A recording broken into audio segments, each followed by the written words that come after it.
some more developments because Hamas has once again misfired, and we are also getting some visuals over the same, wherein this projectile, which was aimed at IDF, was misfired as far as Hamas is concerned. Let me go across to my colleague Amita, who is going to take us through some visuals that we are tracking. Right. So, Shivya, these images that have been shared on part of the IDF, let's put that across for our visual, for our viewers to see. As far as misfired projectile launched by terrorists in Gaza Strip at the Al-Shifa Hospital. Remember, Al-Shifa Hospital is one of the biggest hospitals in the Gaza Strip, and it's been said that this is a launch point and this is a point of impact. So the minute it was launched, it misfired and it exploded in this area, and this entire area is said to be of the Shifa Hospital. This is a visual from the IDF radar systems that have been captured. So you can see in the close vicinity, especially when it comes to all of the missiles that were actually projected towards Israeli territory, but they misfired and they went along in the area with the densely populated area of the Al-Shifa Hospital, which is one of the biggest hospitals there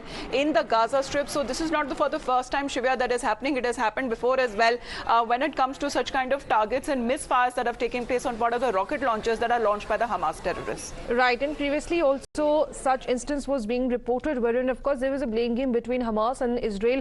Pradeep, once again what we are learning as per IDF is saying that there was a misfiring from Hamas side and the missile eventually hit the Gaza hospital.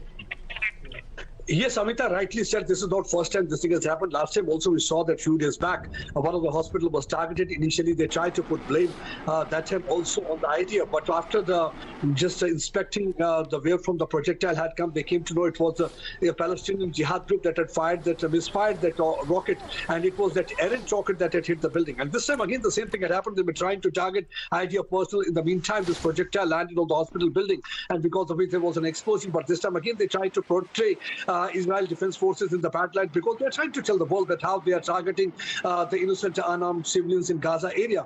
But that way they are trying to justify their act of terror, what they did on October 7th. But something that can't be justified, because even after so many weeks, so we have seen that how parents are sitting outside the Shura base because many of those bodies are yet to be identified, and parents are looking for a kind of a closure, the kind of barbarism and brutality they have resorted to. And here in this case also it's being seen that they are embedded within the civilian population. They are trying to prevent people from moving out because they want people to be killed, because that is going to help them politically and to make you and try before the world community and project Israel as an oppressor. But the reality is that Hamas had been a terror organization. And once again Hamas has pinned blame more on Israel as far as the latest reported misfiring incident is concerned. Well, thank you Amita and Pradeep for joining in and sharing all those quick updates. We are sleeping in a very